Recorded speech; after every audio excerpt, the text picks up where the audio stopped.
NewsNation's Ryan Bass joins us now from Augusta. Ryan, explain what towns like Augusta are going through right now and what a visit from the White House means.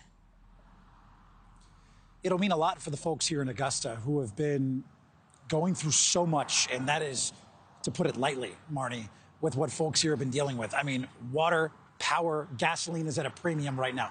I called every hotel within 75 minutes of this town last night to try and find a place for my photographer and I to go to.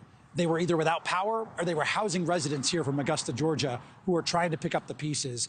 When the vice president lands around 2:30, what she's going to be doing is meeting with FEMA officials on the ground. He'll survey some of the damage, and then we'll give an assessment to the media coming up at around 4 o'clock Eastern time. I want to show you some of the damage we have here behind us. This is a home here about a mile and a half east of the city center, and look at this power pole, absolutely demolished by this storm. A tree falling right near this house, crushing a Nissan Altima behind me as well. Power lines here on the ground.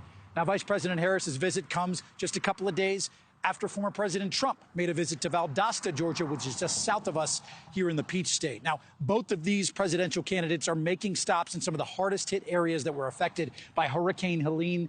And people waited in lines more than 3 hours yesterday here in our area of Valdosta, or excuse me, of Augusta, just to get water, serving more than 200,000 people here in the area.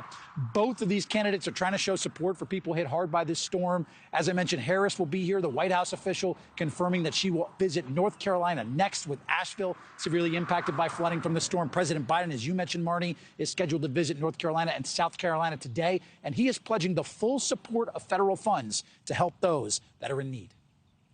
My top priority is to ensure the communities devastated by this hurricane get the help and support they need as quickly as possible.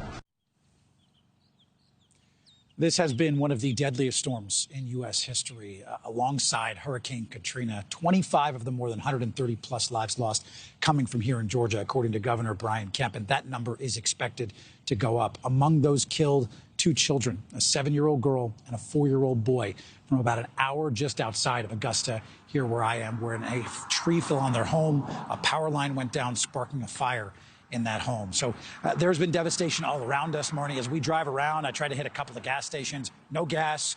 Bathrooms are locked. People can't even use restrooms as essentials either.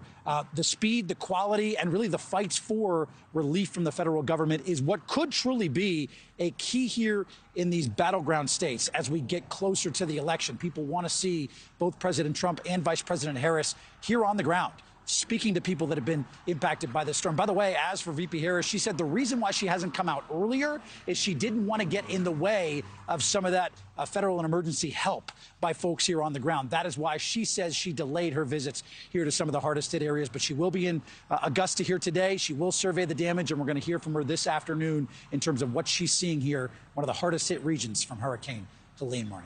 Well, they'll see it firsthand, and they needed that relief yesterday, so let's hope it comes fast. Ryan, thank you. Thank you for watching. Go to newsnationnow.com to find NewsNation on your television provider, and don't forget to click the red subscribe button below to get more of NewsNation's fact-driven, unbiased coverage.